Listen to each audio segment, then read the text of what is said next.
안녕하십니까. 거꾸로 투자는 쇼킹 부동산입니다. 어제 미국에서 전해진 중요한 소식이 있어서 여러분께 말씀을 드려야 될 것 같습니다.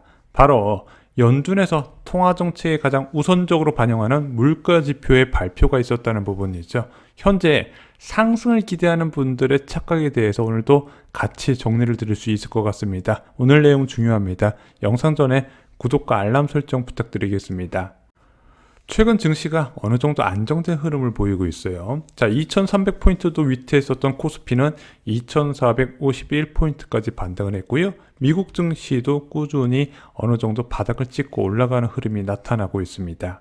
자, 가장 큰 원인은요, 금리 인하 기대감이에요. 월가에서는 연준이 내년에 금리 인하로 돌아설 거라고 보는 투자자들이 늘어나고 있다는 거죠. 그래서 올해만 잘 버티면 내년에는 꽃길이 열린다고 생각하는 자산 투자자들이 그만큼 많아지고 있다는 뜻입니다. 그것이 위험자산 선호 현상을 늘리고 있다는 부분이죠.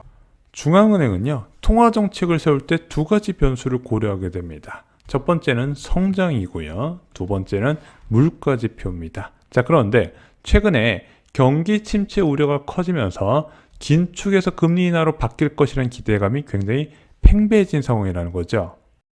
자, 실제 미국에서 발표된 성장률은 이를 뒷받침하고 있습니다. GDP 성장률 전분기 대비해서 마이너스 0.9% 나왔죠. 자, 2분기 연속 마이너스를 기록했다는 거 분명한 경기 침체 신호다. 그러면은 경기 침체가 시작이 됐기 때문에 연준에서 긴축을 마음대로 못할 것이다. 이에 대한 견제론으로 급부상했다는 부분이죠. 자, 실제 경기 침체 우려가 10년물 금리에 지금 강하게 반영되면서 2.66%까지 떨어졌습니다. 한때 3.45까지 올라갔었죠. 자, 미국채 금리가 떨어지다 보니까 한국채 10년물 금리도 같이 추락을 하고 있습니다. 한때 3.8%까지 노렸던 한국 10년물 국채 수익률 현재 3.127% 수준까지 낮아졌다는 부분이죠.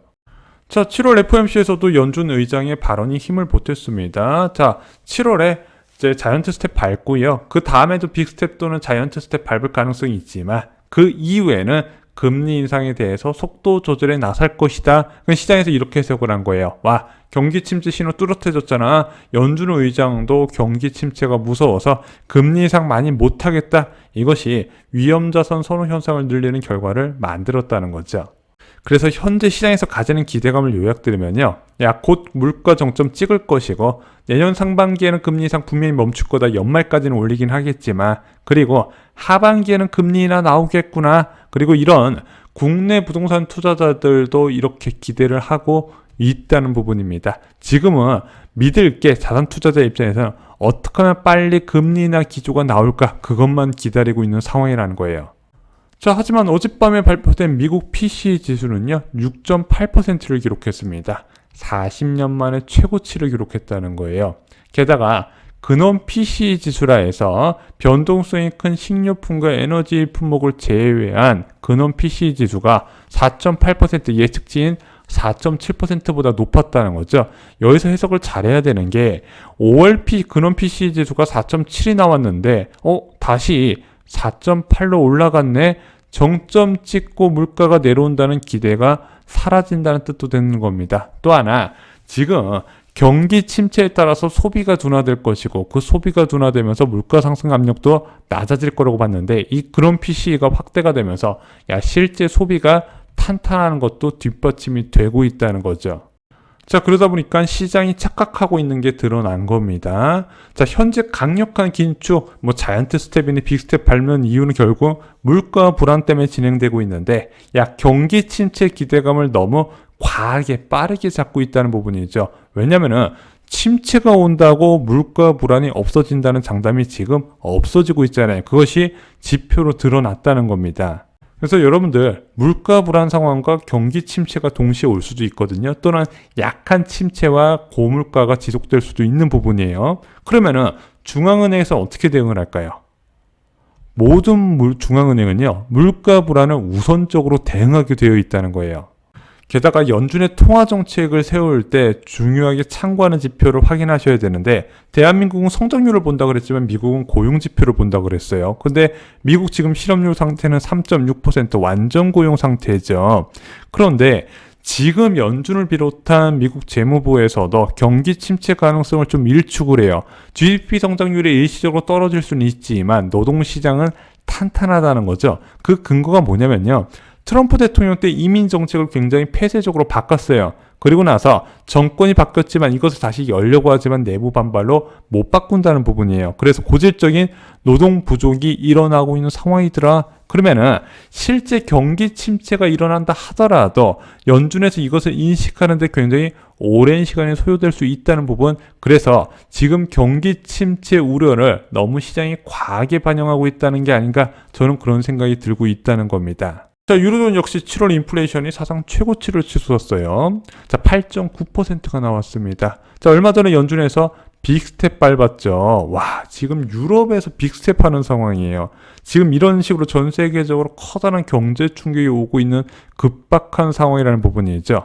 대한민국도 본격적인 공공서비스 요금 인상을 앞두고 있습니다. 지금 에너지 가격이 인상 부분이 원래 공공서비스 요금 인상으로 즉각 반영됐어야 되는데 이게 정치적인 이유로 계속 미뤄지고 있다가 이번 정부에서 빠르게 이뤄지고 있다는 부분, 그것이 모든 물가를 자극할 가능성이 커지면서 장기간 6% 상승이 이어질 것이다. 게다가 최근에 기대 인플레이션까지 4.7%로 역대 최고치로 치솟았잖아요. 그래서 대한민국도 8월 달에 빅스텝 가능성이 커지고 있다는 부분입니다. 전 세계적으로 여전히 인플레이션과 힘겹게 싸우는 중이라는 거예요. 이미 이창용 아무래 총재는요, 물가에 더 포커스를 맞추겠다고 선언을 했습니다. 현 경기와 상관없이 물가부터 잡아야 된다고 이야기를 한 거예요. 왜?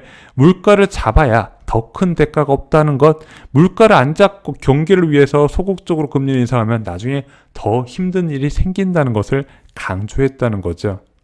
자, 그럼 집값 언제 다시 오를 수 있을까요? 일단은요, 금리가 낮아져야 돼요. 자, 어떤 금리가 낮아져야 될까요? 일단 수요부터 회복이 돼야 되잖아요. 뭐 금매가 나오면 누군가 사는 사람이 생겨야 되잖아요. 그 사는 사람이 어떤 기준으로 시장에 참여를 한다?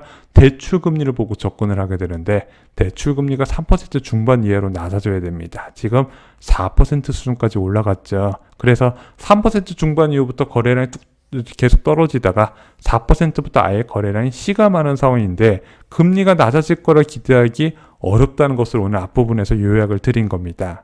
자, 특히 대한민국 부동산 시장은요, 정책금리와 연동이 돼요. 일단은 공급과 연관된 예금금리가 정책금리와 밀접하게 연관되어 있고, 전세자금대출금리, 신용대출금리, 주택담보대출금리 모두 다 단기금리와 연계가 되어 있습니다. 그래서 정책금리 변화에 따라서 부동산 시장에 미치는 영향이 굉장히 크게 나타난다는 거예요. 장기채 금리와 연동되는 미국 부동산 시장과 다르다 보니까, 자, 지금 보면은 부동산 가격 정책금리 인상으로 해서 계속해서 하락하고 있는데 이 정책금리가 언제 바뀔 것인가, 시간이 꽤 오래 소요될 수 있다는 부분이죠. 통화당국의 움직임은요, 항공모함에 비유가 됩니다. 굉장히 신중하게 접근한다는 부분이죠. 그래서 실제 대한민국의 금리를 인하하게 하려면요, 일단 경제 지표가 침체된 것을 뚜렷하게 나타나야 되죠. 잠재 성장률 이하인 1% 수준의 성장률이 나타나야 되고요. 또 하나, 확연히 낮아진 물가 지표를 중앙은행 총재가 확인할 수 있어야 됩니다. 이 두 가지의 지표 변화가 지속성을 가지고 나타내야 금리 인하로 볼 수 있다는 부분이죠. 아직 멀었다는 거예요. 제가 볼 때는 내년 하반기 기대 너무 빠르다는 겁니다. 물론 영원히 금리가 낮을 것이라 생각하지는 않습니다. 2023년부터 2024년 초를 내 집 마련 기회로 적극 이제 권해드리고 있죠. 왜냐면은 2022년에 워낙 많이 금리가 올랐습니다. 예상했던 것보다 한 2배 이상 더 높게 올라간 상황이고 2023년 초도 아마 이런 상황이 지속될 것으로 봐요. 그러면은 금리가 갑자기 너무 많이 올라갔잖아요. 전 세계적으로. 문제는 전 세계적으로 코로나19 대응 과정에서 부채가 많이 쌓인 상황에서 이것을 견디기 어려울 거라고 보는 부분이죠. 그럼 결국에는 견디지 못한 국가들에서 위기가 일어날 것이고 이 위기가 확산되면서 전 세계적으로 급격한 침체가 오게 될 것이다. 그래서 긴축은 끝날 가능성이 높더라. 이런 인플레이션은 대규모 위기로 끝이 난다고 말씀을 드렸죠. 그래서 그 위기가 오면은 다시 완화적 통화 정책으로 바뀔 가능성이 있기 때문에 그 전에 주택을 마련한 것도 나쁘지 않다 말씀을 드립니다. 단 올해는 아니라는 거예요. 자, 물론 매달 4천만 원, 5천만 원씩 떨어지는 아파트 매수하는 거 쉬운 결정은 아닙니다. 더 안전한 방법도 있죠. 분양가 상한제에 적용되는 분양에는 청약을 넣으셔도 좋습니다. 이 좋은 분양 앞으로 쏟아지게 돼 있거든요. 쇼킹 부동산 투 청약 가부에 저희가 이와 관련된 공급 정보와 당첨 팁을 모두 총정리해 두었습니다. 이런 긴축 과정에서도 효과적인 내 집 마련 방법 분명히 존재하고요. 지금도 청약으로 인생이 달라질 수 있다는 거 잊지 마시기 바랍니다. 이상 오늘 영상 마치겠습니다. 좋아요, 구독, 공유 꼭 부탁드립니다. 감사합니다.